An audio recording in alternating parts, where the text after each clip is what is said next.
Good evening, everyone. Welcome to the July meeting of the Alexander Board of Education. I'd like to call the meeting to order and have roll call, please. Josh? Yes. Steven? Yes. Aaron? Yes. Blake? Yes. Jay? Yes. If everyone would please stand for the Pledge of Allegiance. I pledge allegiance to the flag of the United States of America and to the republic for which it stands, one nation, under God, indivisible, with liberty and justice for all.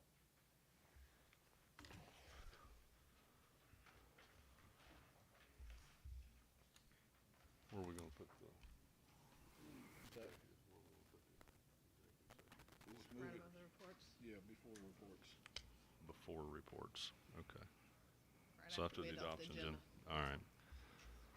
Do we want to hear from Megan first? Because of executive, okay.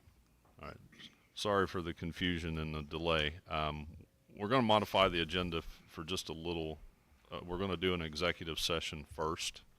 So I'm going to put it right after the adoption of the agenda and before we get into reports and comments. But other than that, I think the agenda is good to go as presented. So if I could have a motion first to adopt the agenda with the executive session being next, and then board report or reports and comments. So moved. Josh? Yes. Steven? Yes. Aaron? Yes. Blake? Yes. Jay? Yes. Okay, now I need a motion to enter executive session to discuss the appointment, employment, dismissal, discipline, promotion, demotion, or compensation of an employee or official. So moved. Seconded. Josh? Yes. Steven? Yes. Aaron? Yes. Blake? Yes. Jay? Yes. All right, for those who are going to wait, we will try to keep this short as possible. Thank you.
All right, sorry to keep everyone waiting. It's 8:13. We'll enter back into regular session, and we'll start with reports and comments. Superintendent's report, please.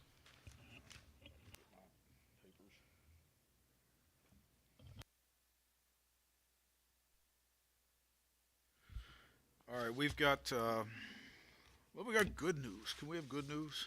If you haven't been out back, you've probably seen it on Facebook.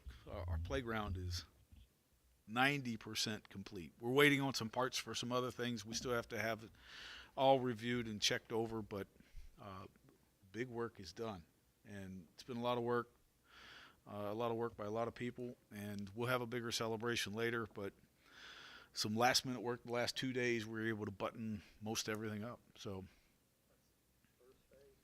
that's phase one. Now we've got a lot of momentum headed on phase two, which is actually a combination of the other two sites, the preschool site and the other elementary site. So trying to do all of that within one move next year. So we're going to need a lot of hands.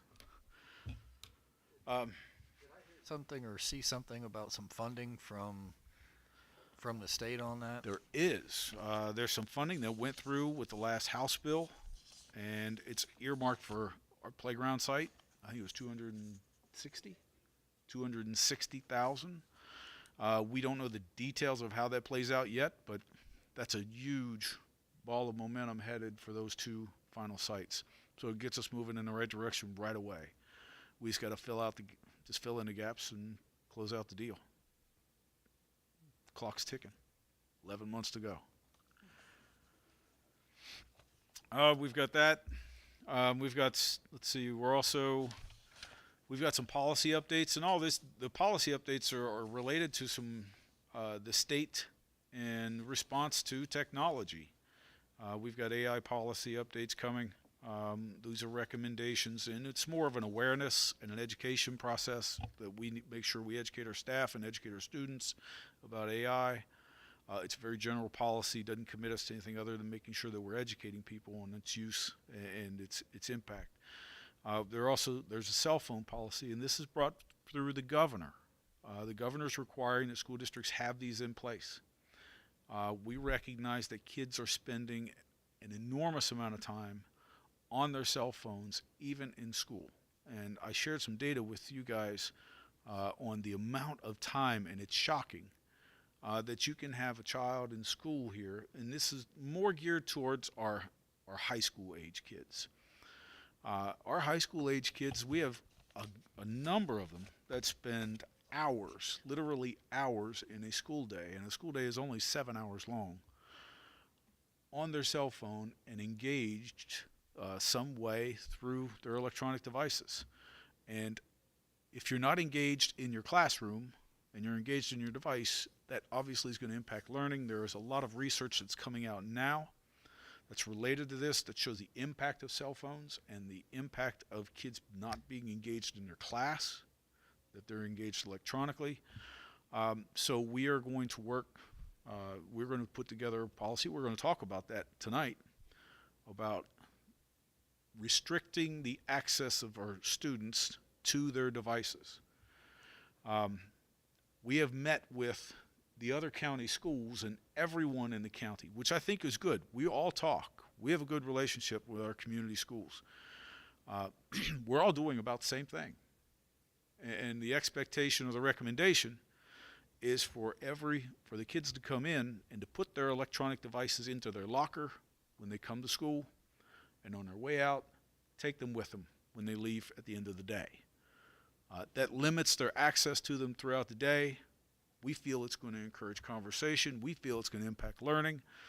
We think it's also going to make a big change and a big impact on the culture, because we often find, at least during the school day, when we have a little more control over this, kids are engaged through social media through the school day, and that can instigate fights, it can instigate disruptions, it can instigate bullying, that kind of thing, or just making people feel bad, but it obviously takes you away from your lessons. So anything anything we can do to reduce that is a step in the right direction. I'm hoping for your support. I would like to hear your comments and your conversation about that. I don't know if you want to do that now or if you want to wait until we talk about that when we have it in the handbook adoption. Right now is as good a time as any since we're talking. Let's do it. We have questions. I was gonna say, my biggest, it's not a concern really. It's just that I know from my youngest daughter who graduated 3 years ago, there was at no time during the school day that I could not text her mom could not text her, and we could get a hold of her.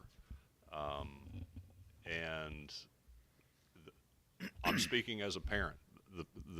If we adopt this policy and restrict the cell phones, which I am a proponent of, and plus, as Mr. Hampton said, it's a state filter down policy that they want us to limit cell phone usage. But for those that'll finally listen on Facebook or watch the soundbite, we as parents are the ones that are just as guilty by constantly contacting our kids throughout the day during class. So I would challenge the parents as well, and I'm guilty of it, because if I needed to ask my daughter something, I'd just quickly text her thinking, it's just a 20-second text.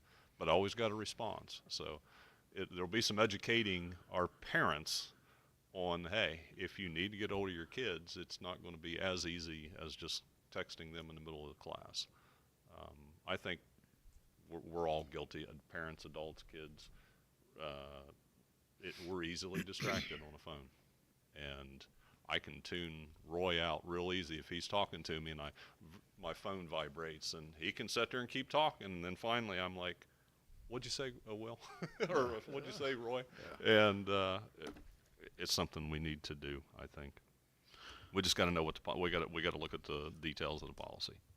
Yeah, and I'll say this, and that's as you texting your daughter, think about how many of her friends or other people were texting along the way. I mean, a lot of disruptions and a lot of distractions for our kids when we're really trying to deepen their engagement in the classroom. I talked to a couple community members, both teachers and just parents in general. And one of the biggest oppositions that I've heard about this policy is safety. One of the big things that I looked into, and I want to make sure, every school or classroom, I almost said schoolroom like back in the 1800s, but every classroom has a phone in it. That and if you need to get a hold of your child, you can do that through the office. And they can, so that emergency contact ability is still there. At the same time, I just on an educational side, I think it's important when you talked about the research. One of the things that the average attention span is decreasing every day. We talk about it takes 2 to 5 minutes for you to actually fully engage into a lesson, is some of the research that's back when I was probably about 10 years ago research, but that it took about 2 to 5 minutes to actually engage into a conversation or into a lesson, and when you get that interruption, it starts back over again. And so one of the things that I think is really important to realize when we are interrupting that classroom, I think this is one benefit, but another thing I would love for us as a district to look at is our PA system on how we get a hold. I had spent a week in the STEM room, and our lessons were I know it was the end of the school year, and there was a lot of pictures being taken and whatnot, but I'd like to look at that, try and chime down those distractions as well, because that feeds into it as well. So. Yeah, to help kids focus, help kids learn. There's also research that can show how kids having constant access to these sort of devices can affect their just mental health too, stress, anxiety, that sort of thing. And having a time where they can be away from that, I think is helpful. So I fully support having meaningful restriction of cell phone use. One thing that I do have some concern about, and maybe more proper to talk about this in the actual policy, but I'll go ahead and bring it up, is when we look at the policy, the first step is just a warning.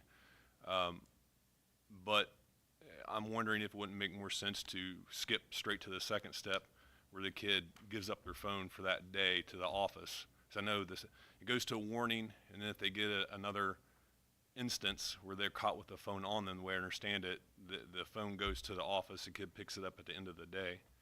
And for me, I think it may make more sense just to go straight to that second step. I think asking the teachers to give a kid a warning, and then 2 periods later, another teacher give a kid a warning, at what point does that just kind of perpetually go on?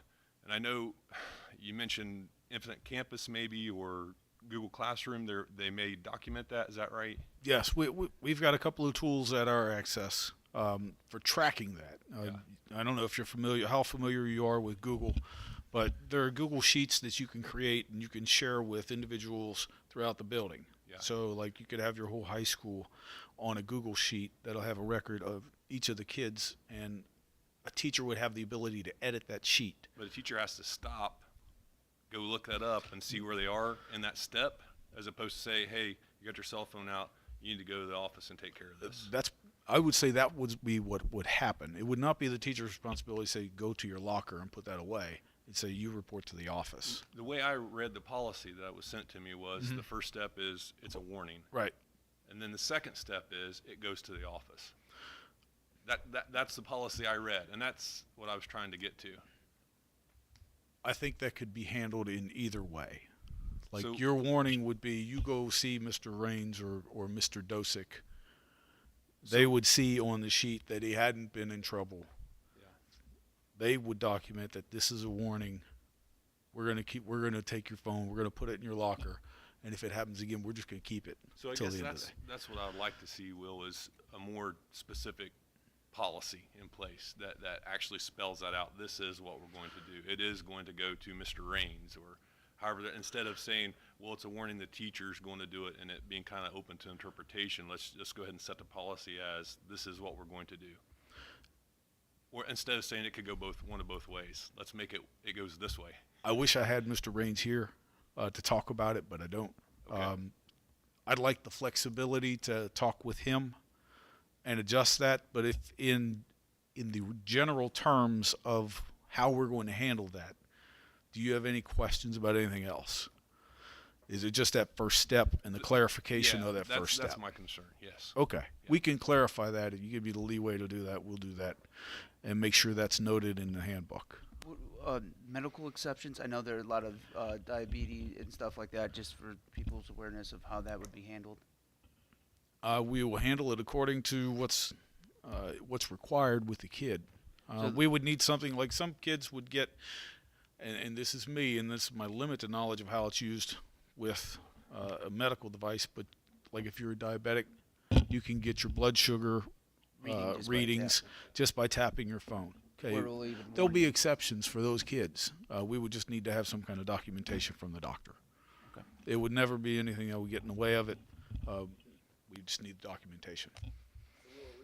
Send something out to parents so they kind of know Yep. what to expect. Yep. Okay. Yep. We'll send out about the changes. What else we got? Handbook modifications. Just for the sake of the comment, I do find it ironic that behind Carla back there is a no cell phones sign, which is worth as much as it is printed on that piece of paper over the last, I don't know how many years. So for the I will. sake of- I for the will sake say of- this. I'll give people credit. Our junior high staff does a really nice job with our junior high kids on that.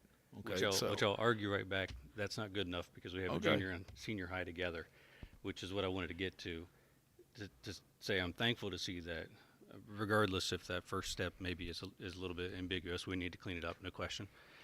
But seeing a well laid out escalation of going from, okay, you mucked up once to you mucked up 50 times, and having that laid out and taken care of.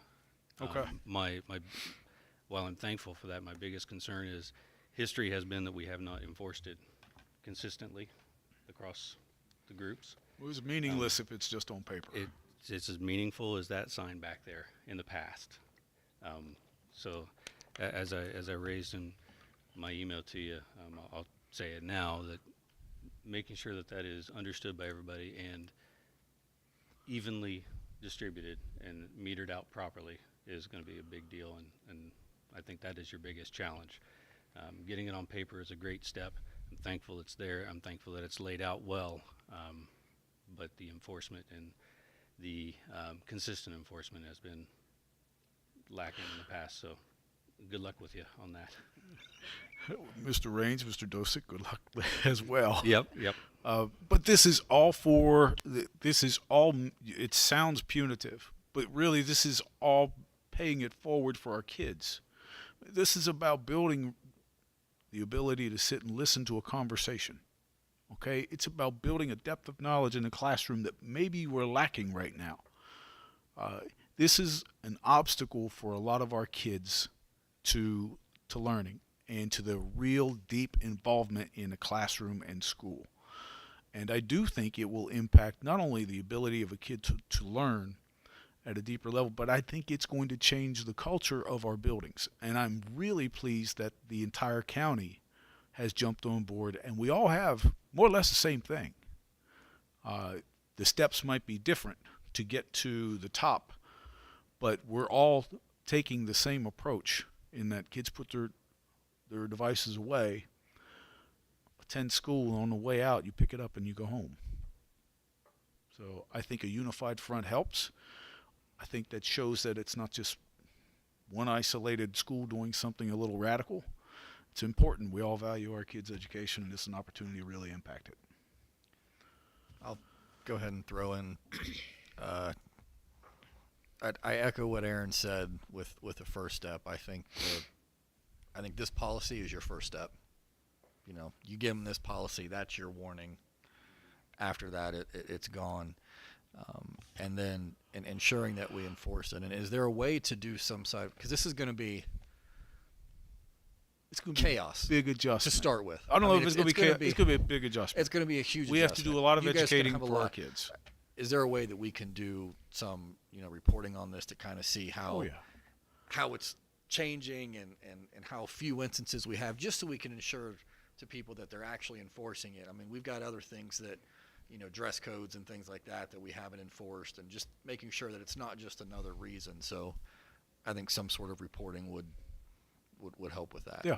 Let's get in. Let's get settled. Let's work through the bugs.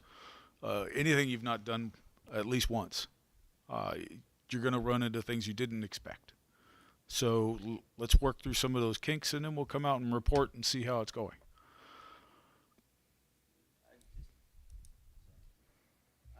Thought just to keep on your radar. The watches, too. These things are. The watches are a part of it. Oh, they're away too. Yeah. What about my steps? Okay. All right. Well, I'm good. I just. I No, get it. I'm good. I just. get it. I was just popped in my head. Yeah. There was a They're whole part of it. article about how students use them to cheat and everything nowadays. Yeah. Change their face. That is just fantastic. Yeah. But just popped in my head. All right. They're a part of it. So, yeah, it's going to be a big adjustment for everyone. It'll be a big adjustment for parents. It's going to be a big adjustment for our kids. It's a big adjustment for our staff. Okay, but our staff is asking for this too. They see it in the classroom every day. So they know what our kids are experiencing, and you almost, I don't know, is it an addiction? Is it something they can't get away from? And how do we help them control that? And maybe this will teach them some coping skills.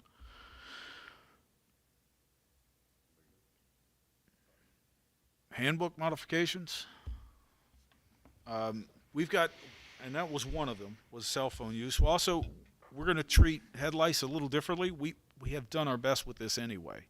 We used to have a no-knit policy, and sometimes that would keep kids out of the classroom for an extended period of time. We can work through these situations a little better and do more to kind of impact our kids so they don't miss school unnecessarily. We'll educate families, we'll notify families, we'll go through all of the proper steps there, and we'll help families deal with it. Every family deals with these things. We've had it in our family. It's a common thing. I mean, you get a bunch of kids together and they spread. But anyway, that's going to be a change. We're working on our outside deliveries. We're going to limit some of the folks that come in, delivering things into classes or schools. We've also dress code. Dress code's a hard thing to talk about because it oftentimes feels targeted. And so we've reduced some of that in that it's less restrictive, but it's still, you need to be properly dressed for school. Sign in and sign out. We need to tighten up things there in that we want legal guardians. We want our legal guardians to be signing people out. At times that's gotten gray, and we need to be more clear about who's allowed to sign in and out students. So this is just language that's going to tighten that up. It takes some of the gray out. Subject acceleration. This is an exciting change for us. We have taken our first steps into subject acceleration in that it's not just advancing a class and making it an accelerated 7th grade class or an accelerated 6th grade class.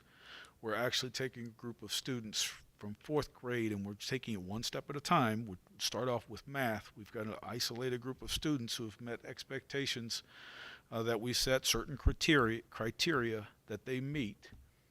And those 6 or 7 kids, I can't remember the exact number, are going to accelerate to 6th grade math. So they will be skipping 5th grade math. So this will start to develop. So you're not just having a group of kids take what's called accelerated 7th grade class, because there really is not an accelerated curriculum for 7th grade curriculum. We will actually be moving them ahead into another grade level, which will be accelerated beyond their next anticipated grade level. This, I think, is going to help us. It's going to help us not only on our report card because those kids will be accelerated each year.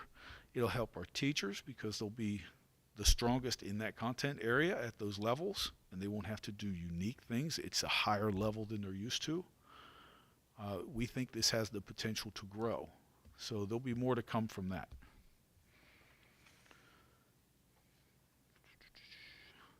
Not transporting hazardous items such as glass and balloons on our buses. This comes up periodically where someone wants to celebrate and bring something for their kid for a birthday. We're not going to have balloons and things like that on a bus. They don't belong there. The glass items, all of that's important. It's all about safety. We've got some changes in the handbook about food safety. So student placements. We've clarified language about student placements, about classes that they're in. Mrs. Jones or Mrs. Smith. We've got language in there to clarify that. Updates in Title I language. Athletic eligibility. We clarified the junior high credit and eligibility.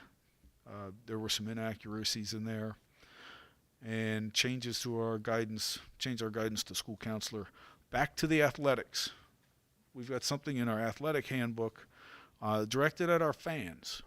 And Mrs. Lucas has come up with a system, a step system, if you will, for our fans, because this year we had two individuals that are our fans be ejected from contests. And that's not a good representation of Alexander and our people, and we want that we want our folks to behave properly when they go not only to our own contests here, but when they travel away. We want them to represent our Spartans the way we should.